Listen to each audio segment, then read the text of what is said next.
जय महाराष्ट्र। मी दिलीप सुरवाडे, उपजिल्हा प्रसिद्धी प्रमुख व माजी नगरसेवक, शिवसेना उद्धव ठाकरे पक्ष, भुसावळ। महाराष्ट्र विधानसभेचे निकाल लागून सरकार स्थापन करण्याच्या हालचाली झाल्या आणि मुख्यमंत्री भारतीय जनता पार्टीचे यांचा शपथविधीही झाला। परंतु आजही महाराष्ट्रामध्ये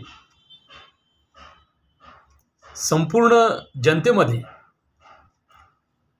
हे जे निकाल आले आहेत हे अत्यंत अनपेक्षित असे आलेले आहेत आणि म्हणून सामान्य जनता,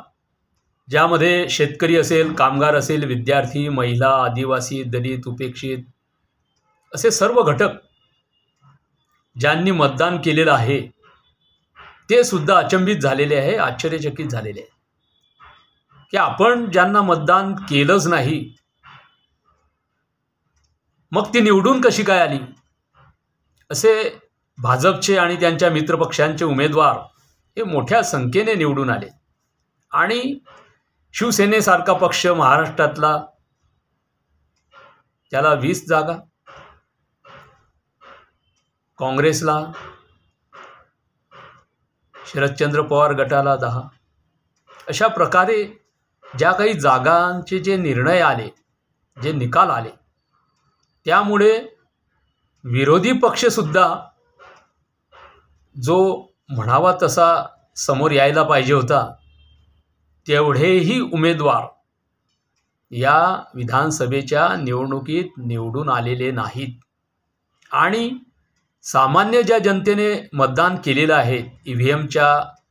मशीनमधून, तेथून जे निर्णय यायला पाहिजे होते तसे समाधानकारक निकाल न आल्याने महाराष्ट्रातील नव्हेच तर संपूर्ण देशातील राजकीय निरीक्षकांमध्ये या निकालामुळे अत्यंत आश्चर्य तर व्यक्त करण्यात येत आहे, परंतु तेवढाच EVM बद्दल अविश्वास निर्माण झालेला आहे आणि ज्या निवडणुकीच्या पद्धतीमध्ये आणि तेही लोकशाही राज्यामध्ये जर ती मतदान पद्धती ती जर लोकांच्या अविश्वासाचं कारण होत असेल, राजकीय निरीक्षकांचं अविश्वासाचं कारण होत असेल, पत्रकार आणि सामान्य राजकीय दृष्ट्या जागृत असलेल्या नागरिकांमध्ये अविश्वासाचं वातावरण असेल, सर्व पक्षीय नेत्यांमध्ये, कार्यकर्त्यांमध्ये, उमेदवारांमध्ये अविश्वासाचं वातावरण जर या EVM पद्धतीबद्दल असेल तर जे सरकार, भारताचं जे सरकार स्थापित आहे, स्थानापन्न झालेलं आहे आणि ते म्हणजे भारतीय जनता पार्टीचे पंतप्रधान माननीय मोदी आणि संपूर्ण त्यांचं मंत्रिमंडळ, असं हे जे सरकार आहे, या सरकारची ती जबाबदारी आहे की जर निवडणुकीच्या पद्धतीबद्दल अविश्वास निर्माण झालेला असेल तर त्यांनी या बाबतीमध्ये गंभीर दखल घेतली पाहिजे आणि त्यासोबतच राष्ट्रपती साहेब असतील, माननीय राष्ट्रपतीजी, माननीय आयोग असेल, निवडणूक आयोग असेल, या संबंधित सर्व महत्त्वाच्या पदाधिकारी मान्यवरांनी या बाबतीमध्ये निर्णय घेतला पाहिजे की अशा पद्धतीने जर अविश्वासाचं वातावरण लोकशाही राज्यामध्ये निर्माण होत असेल तर हे लोकशाहीला घातक आहे आणि म्हणून याबद्दल जे काही EVMच्या विरोधात भावना तीव्र झालेल्या आहेत, त्याला विरोध होत आहेत, त्याची दखल या सरकारने घेतली पाहिजे आणि जर भाजप सरकारला जर असं वाटतं की लोकांनी आम्हाला बहुमतांनी निवडून दिलेलं आहे, लोक आम्हाला बहुमतांनी सरकार स्थापन करण्याकरता जनादेश देत आहेत, तर त्यांनी हा विश्वास निर्माण होण्याकरता विरोधी पक्ष, विरोधी जनता जर मागणी करत असेल की आम्हाला बॅलेट पेपरने अशा प्रकारचं सर्व लोकसभा असेल, विधानसभा असेल, नगरपालिका असेल, सर्व संबंधित ज्या निवडणुका आहेत त्या निवडणुकांमध्ये बॅलेट पेपरने आम्हाला निवडणूक हवी, तर याची गंभीर दखल या सरकारने घेतली पाहिजे आणि त्यांनी दाखवून दिलं पाहिजे, सिद्ध केलं पाहिजे की लोकांचा जनादेश आमच्या भाजप पक्षाला आहे, आमच्या सरकारला आहे. ही सरकारची जबाबदारी आहे. आणि म्हणून या पद्धतीने जे आंदोलनं सुरू आहेत, महाराष्ट्रामध्ये अनेक ठिकाणी मोर्चे निघालेत, अनेक ठिकाणी लोकांनी विरोध केलेला आहे. जे निवडून आले त्यांना सुद्धा या निकालाबद्दल आश्चर्य वाटतं आहे, परंतु ते पक्षाच्या विरुद्ध बोलू शकत नाहीत, त्यामुळे ते शांत आहेत. यासोबतच त्यांच्या सोबतच निवडणूक लढवलेले शिंदे सेनेचे उमेदवार आणि मुख्यमंत्री एकनाथरावजी शिंदे यांनी जो थोड्या प्रमाणात विरोध केला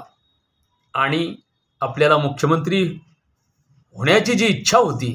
ती भाजपाने बाजूला केली आणि आपला स्वतःचा पक्षाचा उमेदवार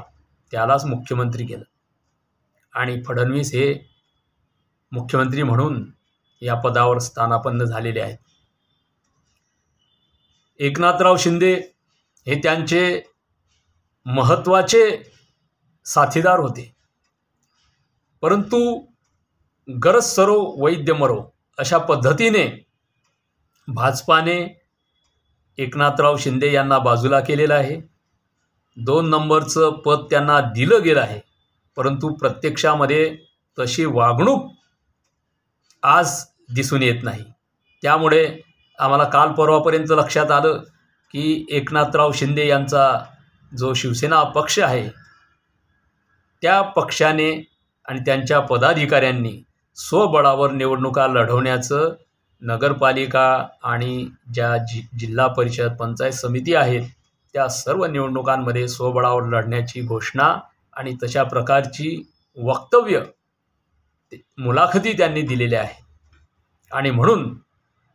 हा शिंदे सेनेचा जो शिवसेना पक्ष आहे या पक्षाला सुद्धा आज भारतीय जनता पक्षाच्या या सरकारामध्ये योग्य ते मानाचं स्थान दिसून येत नाही. हे आता संपूर्ण महाराष्ट्राच्या समोर सिद्ध झालेलं आहे आणि यापुढे शिंदे सेनेचं जे राजकारण असेल ते अशाच पद्धतीने दुय्यम आणि महाराष्ट्राबद्दल भाजपचा जो एक डाव आहे, षड्यंत्र आहे की या महाराष्ट्राची जी मुंबई ही राजधानी, अर्थ राजधानी आहे, त्या राजधानीला आपल्या ताब्यात कसं घ्यायचं या पद्धतीने त्यांचे जे डावपेच आहेत त्याला काही मंडळी बळी पडत आहेत, हे संपूर्ण महाराष्ट्राच्या लक्षात आलेलं आहे. शिवसेना पक्ष हा उद्धवसाहेब ठाकरेंचा हा त्यांना अडचणीचा ठरलेला आहे आणि म्हणून या EVMच्या माध्यमातून शिवसेना, राष्ट्रवादी, शरदचंद्र पवार पक्ष, भारतीय राष्ट्रीय काँग्रेस या सर्वांना निवडणुकीमध्ये पराजित करण्याचं जे एक फार मोठं षड्यंत्र, डावपेच आखण्यात आलं, त्यातून आज महाराष्ट्रामध्ये जी अस्वस्थता आहे राजकीय संपूर्ण क्षेत्रामध्ये, कार्यकर्त्यांमध्ये, नेत्यांमध्ये, ती लोकशाहीच्या वातावरणाला घातक आहे आणि यापुढे महाराष्ट्राला, महाराष्ट्रीय मराठी माणसाला या संपूर्ण आपल्या इतिहासाची, स्वाभिमानाची जाणीव ठेवून अशा पद्धतीने हा छत्रपती शिवराय यांचा महाराष्ट्र, फुले आंबेडकर शाहू यांचा हा महाराष्ट्र, अशा पद्धतीने या महापुरुषांच्या महाराष्ट्राला जर कोणी कलंकित करण्याचा प्रयत्न करत असेल, त्याचा अपमान करण्याचा प्रयत्न करत असेल, तर आता पेटून उठण्याची वेळ आलेली आहे. आपल्याला लढलं पाहिजे.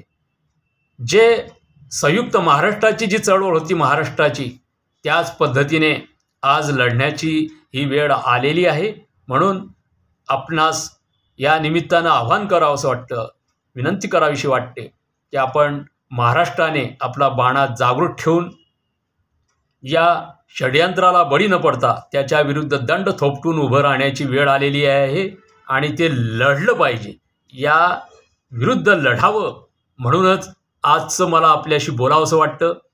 सर्व नेत्यांच्या आणि महाराष्ट्राच्या एकंदर राजकीय जे आपली संस्कृती आहे, जो इतिहास आहे,